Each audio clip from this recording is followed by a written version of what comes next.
Calling all safety pros, risk leaders, and training champions. If your caffeine game doesn't match your mission, you're sipping from the wrong cup. At Safe Start Strategies, we've brewed up something bold, professionally themed mugs built for those who lead with purpose. Whether you're writing incident reports or running tabletop exercises, your mug should speak your language. Emergency Ops Fuels for responders on the move. Train Safe, Lead Loud for trainers making a difference. Risk Analysis Mode on for those crunching numbers and making it safer for the rest. These aren't conference freebies. They're confidence on your desk.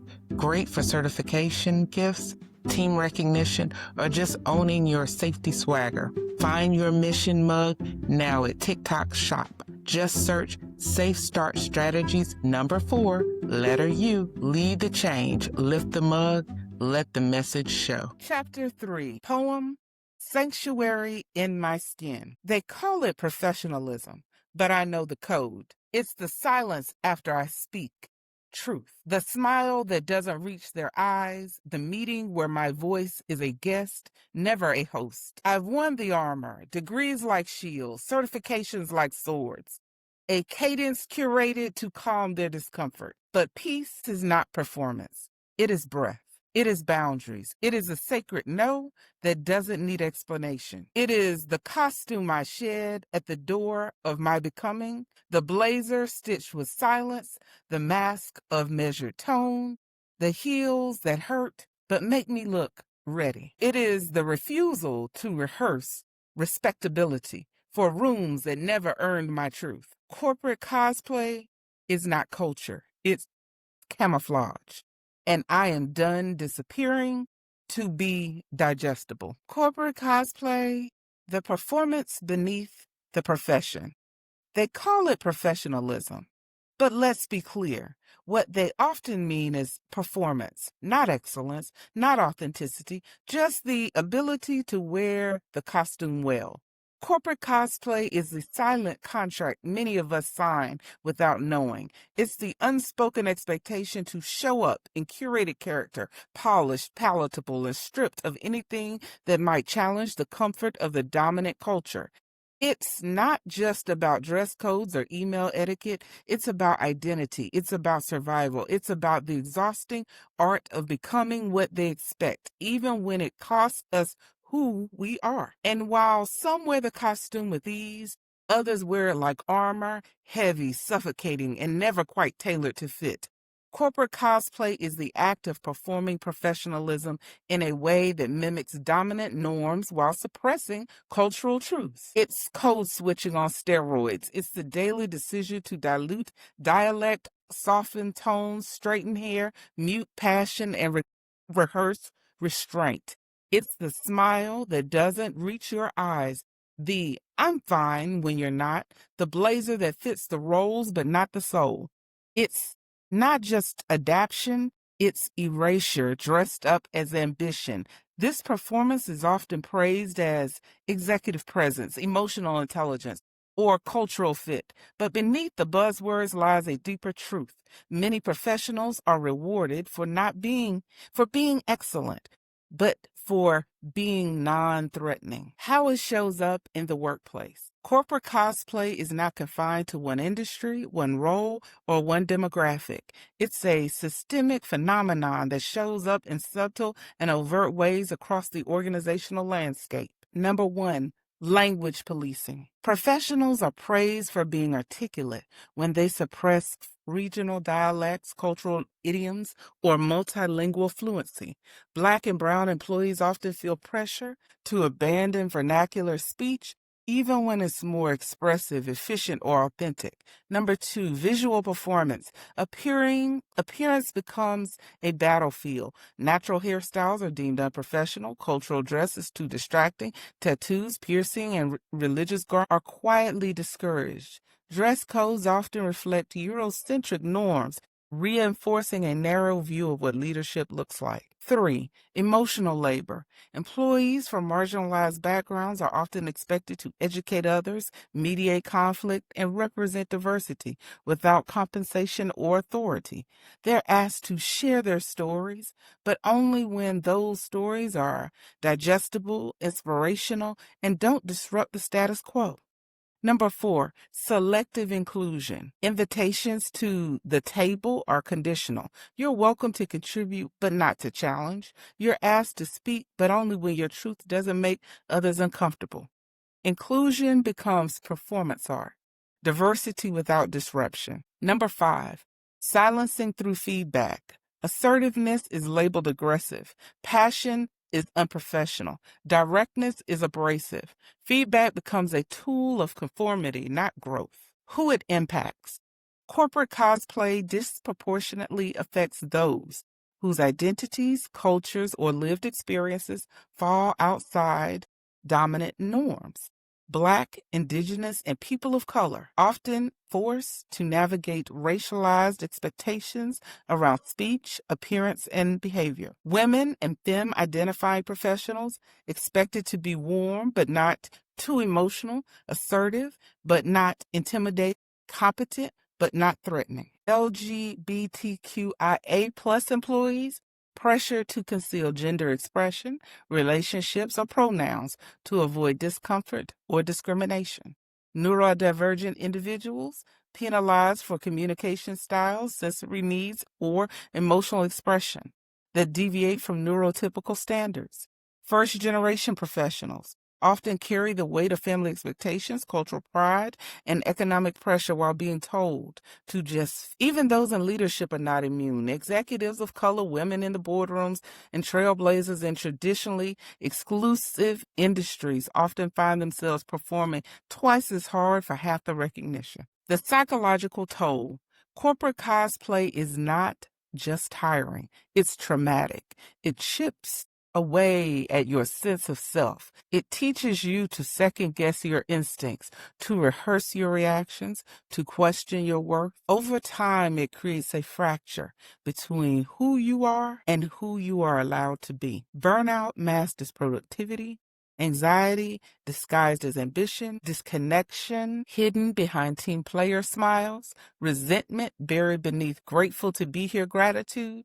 And the cost isn't just personal, it's organizational. When people are forced to perform, innovation suffers, trust erodes, retention declines, and the culture becomes a stage, not a sanctuary. Reclaiming peace and power.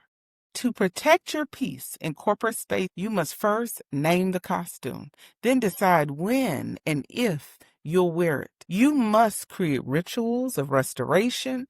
Speak in your mother tongue, take your lunch breaks, say, I don't agree without apology.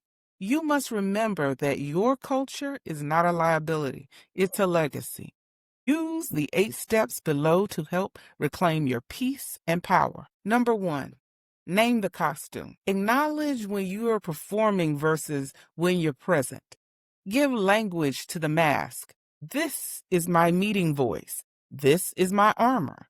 This is not my full self. Naming it reduces shame and restores agency. I am not diluted. I am strategic, but I know who I am beneath the strategy. Number 2, create rituals of restoration. After high performance days, engage in rituals that return you to yourself. Speak in your natural cadence with loved ones. Listen to music that reflects your cultural rhythm. Write in your own voice, unfiltered, unedited. Peace is not found in the boardroom. It's reclaimed in the quiet moments after. Number 3, boundaries without apology. Decline meetings that drain you. Say no to unpaid emotional labor. Masked as diversity work.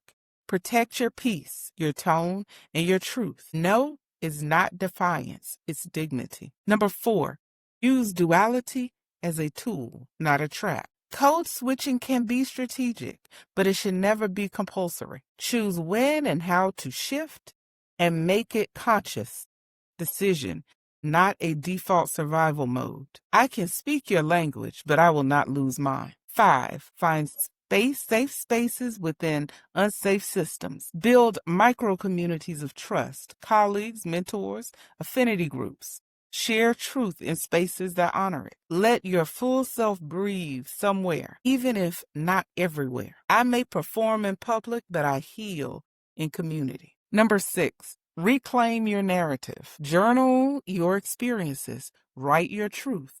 Document your brilliance. Don't let performance become your legacy. Let your authenticity be the archive. I am more than what they see.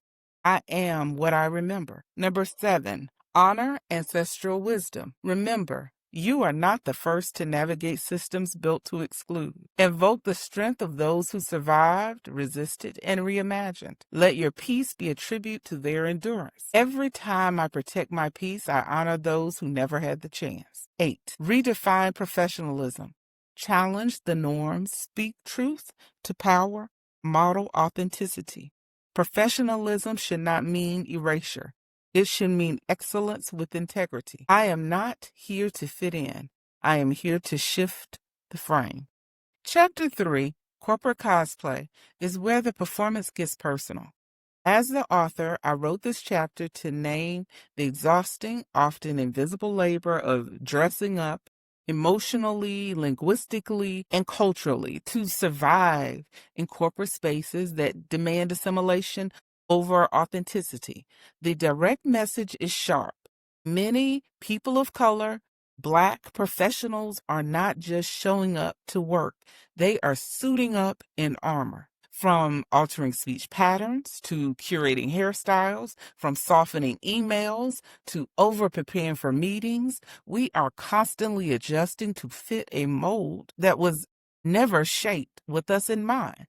But the hidden message, I believe, runs deeper. This chapter is a quiet lament for the parts of ourselves that we've had to tuck away just to be deemed professional or are appropriate. It's a critique of the unspoken dress code of whiteness, not just in clothing, but in demeanor, tone, and cultural expression. Corporate cosplay is not about fashion. It's about survival. It's about the cost of being palatable. It's about the ache of being praised for how well we fit in, when what we really want is to be valued for who we are. This chapter, I believe, invites the reader to question who benefits from the performance and what it might mean to take the costume off, not recklessly, but intentionally, with strategy, pride, and leg in mind. It's a call to stop performing and start transforming the spaces we enter. I would like to leave you and close with this chapter to contemplate a few questions. If I stripped away the performance, what would my leadership look like in its most authentic form? What parts of your identity do you feel pressured to mute, reshape, or hide in order to be seen as professional? Who benefits from that performance and who does it harm? How has corporate cosplay impacted your sense of belonging, safety, or self-worth at work? What signals, both spoken or unspoken, taught you that your authentic self was too much or not enough? If you could rewrite your organization's definition of professionalism, what would you include to honor cultural expression, emotional truth, and lived experience? Describe a moment when you felt celebrated for your contributions, but invisible in your truth. What did you have to perform to earn that recognition? What does code switching look like in your daily routine? And how does it affect your energy, relationships, and leadership voice? Calling all safety pros, risk leaders, and training champions. If your caffeine game doesn't match your mission, you're sipping from the wrong cup. At Safe Start Strategies, we've brewed up something bold, professionally themed mugs built for those who lead with purpose. Whether you're writing incident reports or running table tabletop exercises. Your mug should speak your language. Emergency ops fuels for responders on the move. Train safely loud for trainers making a difference. Risk analysis mode on for those crunching numbers and making it safer for the rest. These aren't conference freebies. They're confidence on your desk. Great for certification gifts, team recognition, or just owning your safety swagger. Find your mission mug now at TikTok Shop. Just search Safe Start Strategies #4, letter U. Lead the change, lift the mug, let the message show.